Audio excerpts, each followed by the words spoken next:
브라질에서 로프 점프 사고 중 벌어진 다리에서 떠밀려 떨어진 것으로 보이는 젊은 여성이 숨진 사건과 관련해 추가 체포 소식이 전해졌습니다.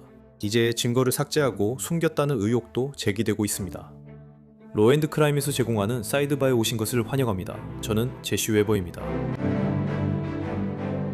좋습니다. 저희가 처음부터 추적해온 브라질 로프 점프 사건의 새 소식을 전해드리겠습니다. 이 사건은 21세의 마리아 에두아르다 로드리게스지 프레이타스가 로프 사고로 추락해 사망한 사건입니다. 그녀는 벌어진 다리에서 밀려 떨어졌고 130피트 아래로 떨어질 때 어떤 로프나 줄에도 연결되어 있지 않았던 것으로 알려졌습니다. 이것은 정말 끔찍하고 참혹한 죽음입니다.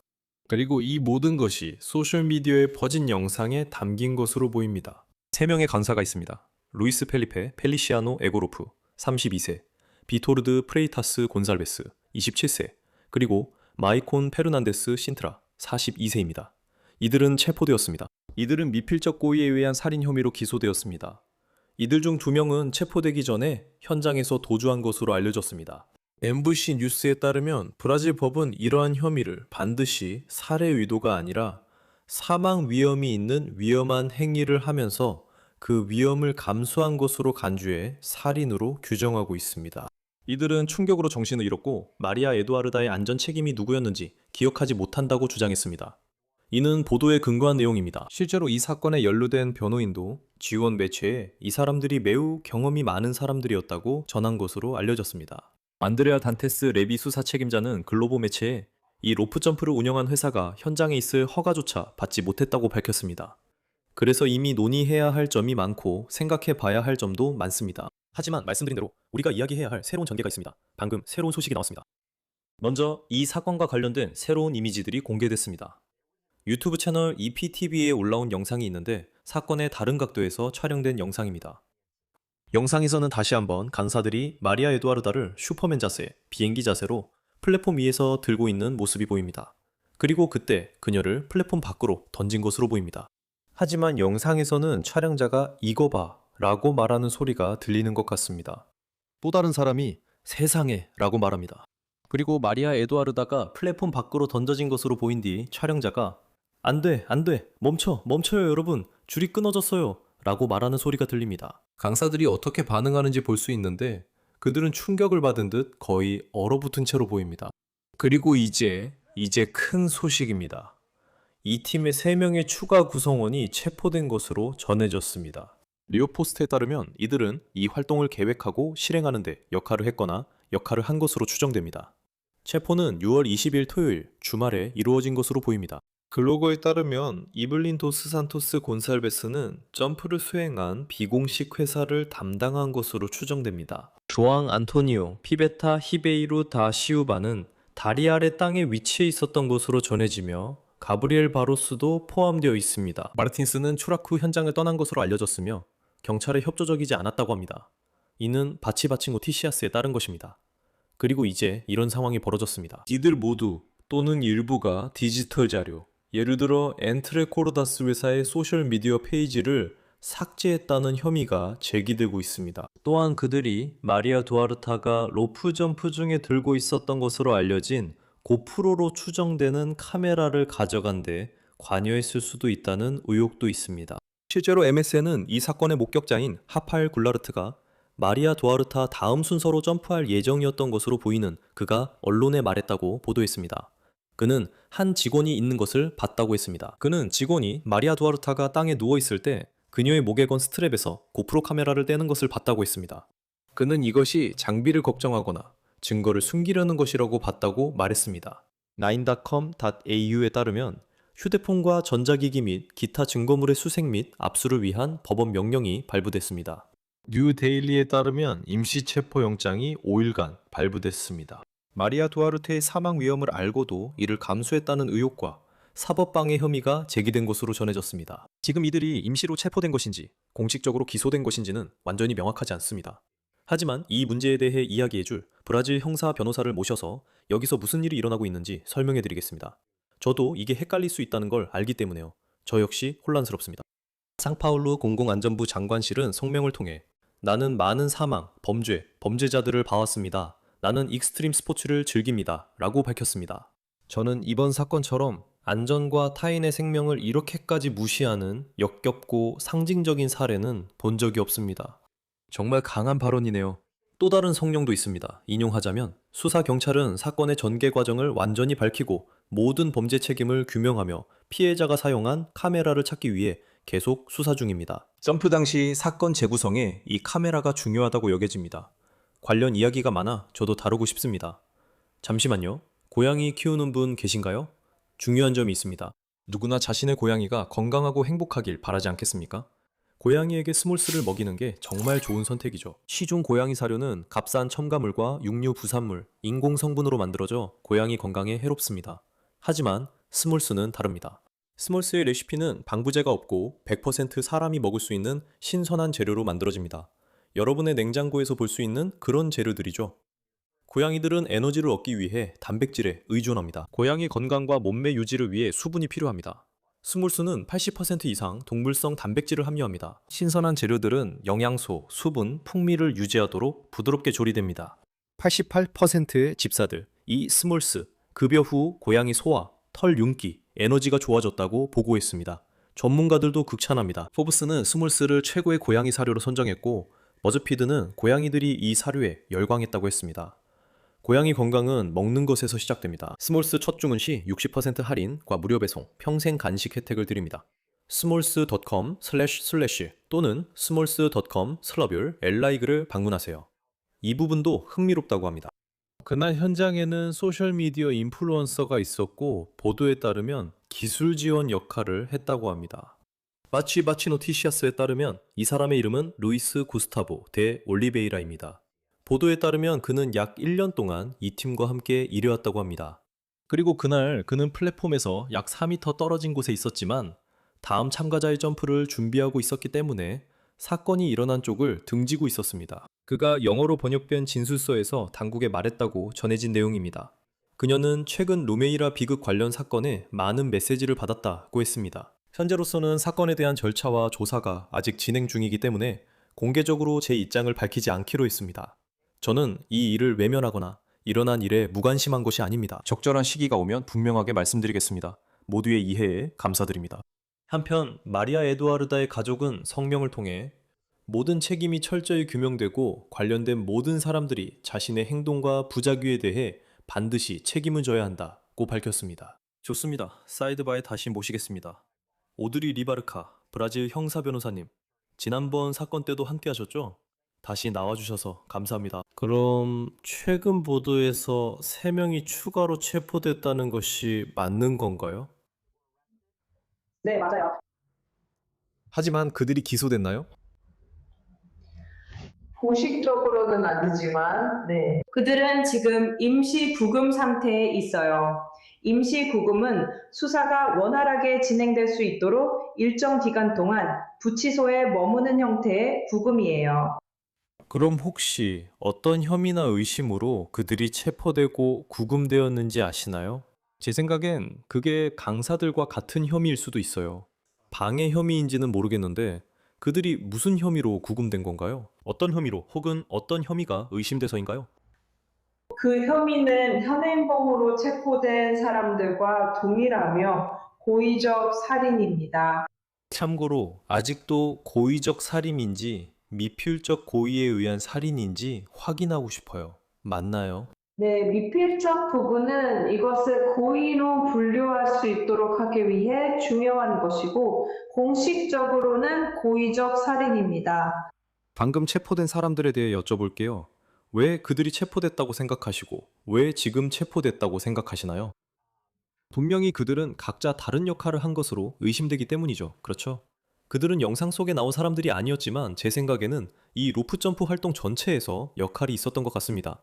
그날 그들은 서로 다른 장소에 있었습니다. 그리고 그들이 증거를 숨기고 있었을지도 모른다는 의혹도 있습니다. 네, 그들에게 제기된 혐의는 이 로크 점프 활동이 이루어지도록 확인하는 팀의 일원이었다는 것입니다. 체포된 사람들 중 한 명은 다리 아래에 있었던 사람인데 아직 발견되지 않은 카메라를 숨긴 혐의를 받고 있습니다. 한 목격자는 그가 시신에서 카메라를 집어드는 것을 봤다고 말합니다. 그런데 저는 좀 혼란스럽네요. 만약 그들이 실제로 밧줄을 준비하거나 그녀를 플랫폼에서 밀어 떨어뜨린 사람이 아니라면 어떻게 살인 혐의로 기소될 수 있는 거죠? 이 시점에서 판사는 이 사건에 관련된 모든 사람을 소환할 것입니다. 나중에 판결이 내려질 때는 이 부분이 아주 다르게 다뤄질 거예요. 지난번에 우리가 이야기했을 때 저는 재판에서 모든 개별 행동을 확실하게 지적하는 것이 얼마나 어려운지에 대해 말씀드렸어요. 왜냐하면 법에서는 갑자가 어떤 부분을 했는지, 즉 갑자가 책임져야 할 행동이나 주작이가 무엇인지 개별적으로 지적해야 하기 때문이에요. 이 시점에서 저는 그들이 이 부분을 평가하고 있다고 보지 않아요. 그냥 회사에 있었던 모든 사람을 잠재적인 범죄자로 포함시키고 있는 것 같아요. 범죄자로요? 그들이 구금되면 수사는 어떻게 진행되나요? 제가 읽은 바로는 그들에 대해 압수수색, 즉 전자기기와 기타 증거물에 대한 영장이 발부된 것으로 알고 있습니다. 지금 그런 일이 벌어지고 있는 건가요? 네, 자료들이 압수수색되고 있습니다.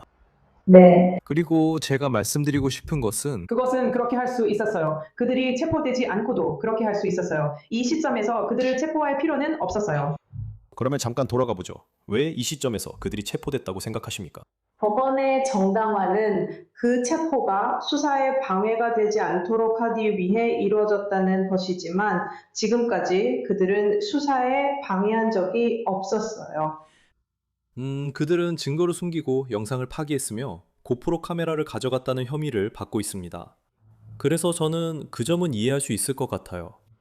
네, 이 카메라는 수사에 매우 중요해요. 언젠가 꼭 찾았으면 좋겠어요. 왜냐하면 그 카메라는 내내 피해자와 한데 있었거든요.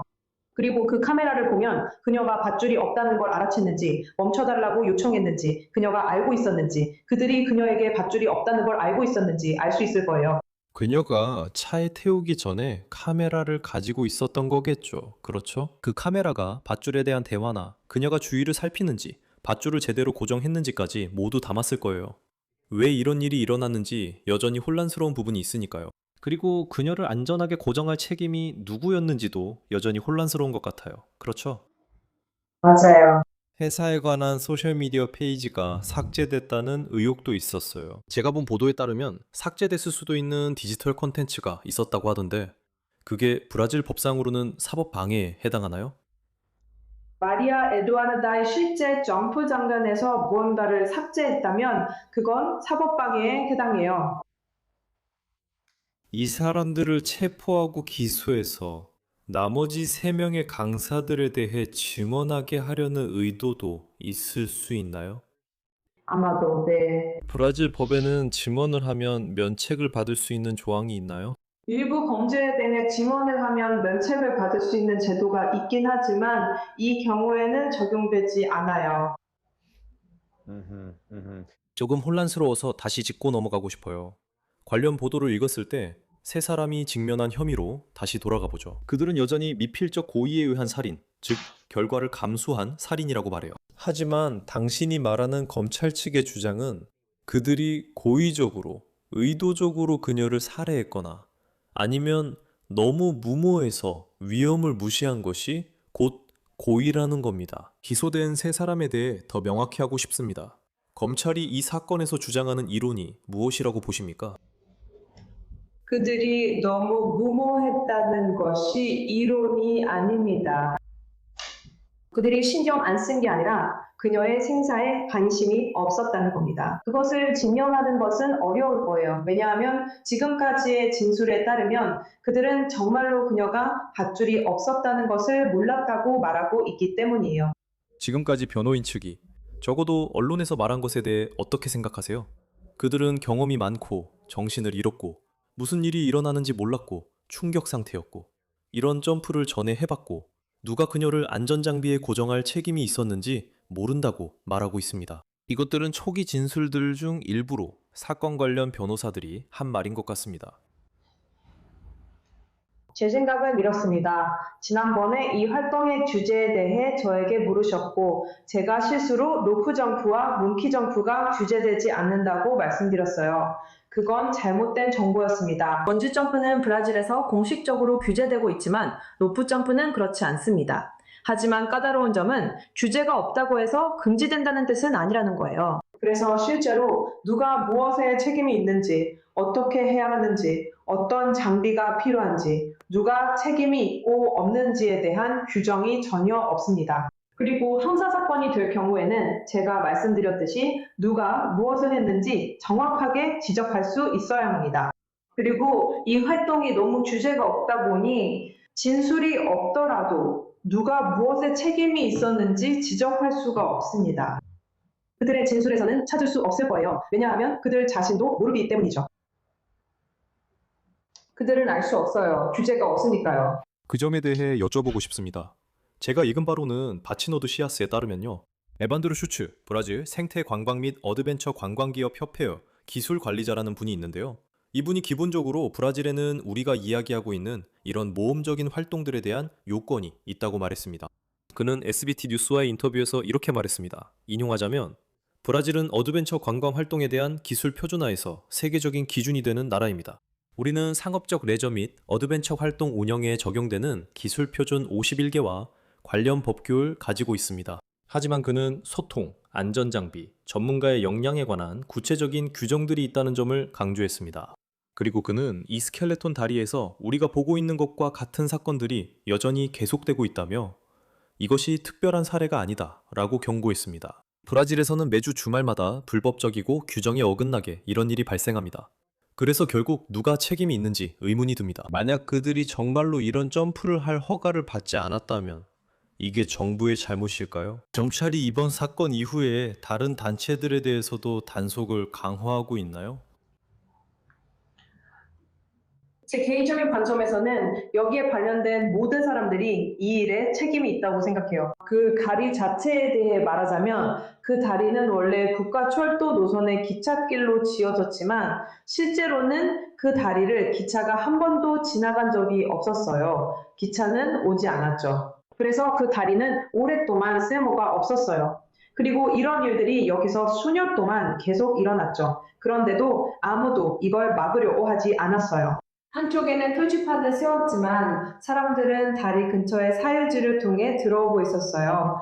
그래서 표지판조차 보지 못했죠. 사람들은 그냥 다리가 있다는 것만 알고 어떻게든 거기에 가야 한다고 생각했어요. 다리 자체는 연방정부 소유이지만 관련된 주 도시의 시청들도 이에 대한 책임을 함께 지고 있어요. 그들은 표지판을 설치해야 했고 오랫동안 이곳이 위험한 장소로 알려져 있었기 때문에 사람들이 이 다리에 접근하지 못하도록 조치를 취해야 했어요. 이 모든 일이 일어난 후 연방정부는 다리를 폭파하기로 결정했어요. 그들은 다리를 철거할 예정이에요. 그리고 관련된 도시는 사람들이 양쪽에서 이 다리에 접근하지 못하도록 출입을 막을 예정이에요. 아직 그 일은 없었지만 지금 이런 일이 생겼어요. 그런 조치는 훨씬 전에 이루어졌어야 했어요. 그 모든 것에도 불구하고 로프 점프는 사실 새로운 활동이 아니에요. 어제부터 시작된 일도 아니고요. 그래서 만약 완전히 금지하지 않을 거였다면 훨씬 전에 규제가 이루어졌어야 했어요. 이 일이 일어난 후에 저 다리를 철거할 것 같지 않으세요? 그리고 이런 일이 있어야만 다리가 철거될 거라는 생각이죠. 하지만 그게 정부가 책임을 인정한다는 의미가 되지 않나요? 그게 정부가 우리가 철거했어야 했다고 말하는 건가요? 문제가 있었어요. 우리는 인정하지 않았어요. 우리는 그렇게 하지 않았어요. 이 다리가 위험하다는 모든 주장이 사실이라는 걸 의미한다고 생각하시나요? 하지만 또 다른 주장은 지금 벌어지는 일이 너무 심각해 보여서 철거 말고는 선택지가 없다는 겁니다. 지금은 피고인들의 책임이 정말 큽니다. 이 일이 다리에서 일어났든 다른 곳에서 일어났든 그들이 이 일에 책임이 있습니다. 하지만 이 점에 대한 당신의 생각이 궁금합니다. 정부가 다리를 철거하면 정부가 잘못했다는 걸 인정하는 것처럼 보이지 않나요? 100%요. 마무리 전에 이것만 여쭤볼게요. 그럼 형사사건은 앞으로 어떻게 진행되나요? 3명의 강사에 대한 형사사건이 있는데 그 다음 절차는 어떻게 되죠? 그리고 두 번째로 방금 체포된 3사람에 대해 기소할 수 있는 가장 늦은 시점은 언제인가요? 체포되면 수사는 45일 이내에 마무리되어야 하고 추가로 45일 더 연장될 수 있습니다. 하지만 그 외에는 그때까지 기소하지 않으면 판결이 나올 때까지 그들은 석방되어야 합니다. 그리고 이미 기소된 세 사람에게는 앞으로 어떤 일이 일어나나요? 그들은 다른 혐의를 기다릴 거예요. 이 사건에는 피해자가 있고 한 사건을 두 번 재판할 수 없으니까요. 여러 명이 관련되어 있다면 모두 함께 재판을 해야 해요. 그래서 저건 이거에 달려 있어요. 알겠습니다. 별도의 재판은 없군요. 그러면 잠재적으로 6명이 함께 재판을 받을 수도 있겠네요. 네, 전에 그런 적이 있었어요. 그때는 30명이 관련되어 있었죠. 그래서 30명이 한 재판에서 함께 재판을 받았어요. 와, 복잡하게 들리네요. 맞아요. 네, 당신이 출연하셨을 때 제가 이 이야기에 대한 반응이 어땠는지 물어봤었죠. 그리고 슬픔과 가슴 아픔이 있지만 안타깝게도 많은 사람들이 온라인에서 마리아 에두아르다의 몸과 외모에 대해 더 많이 언급하고 있다고 하셨죠. 그게 정말 역겹다고밖에 할 수 없습니다. 네. 그와 관련해 가장 최근 소식으로 전해주실 수 있는 건 무엇인가요? 제가 전해드릴 수 있는 최신 소식은 시체 안치소에서 그녀의 몸에 대해 역겨운 말을 했던 사람들이 어떻게 일이 진행될지에 대해 이야기했던 그 사람들이 현재 조사를 받고 있다는 것입니다. 2명의 여성 국회의원이 검찰에 가서 이 사람들의 발언에 대해 조사를 요청했습니다. 그 사람들이 범죄 혐의로 기소될 수도 있나요? 네. 그 사람들이 기소될 수 있는 범죄가 뭐죠? 정확한 번역은 모르겠지만 시신을 가지고 악한 일을 하도록 선동하는 것과 관련된 범죄예요.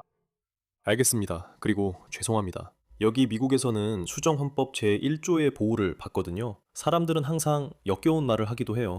그리고 법적으로 선을 넘지 않는 한 위협이거나 괴롭힘이거나 명예훼손이거나 누군가를 선동하거나 실제 범죄를 저지르도록 부추기는 것이 아니라면 그런 말을 할 권리가 있습니다. 브라질에도 미국 수정헌법 제1조처럼 표현의 자유가 보장되나요? 있긴 하지만 미국에 비해 훨씬 더 제한적이에요.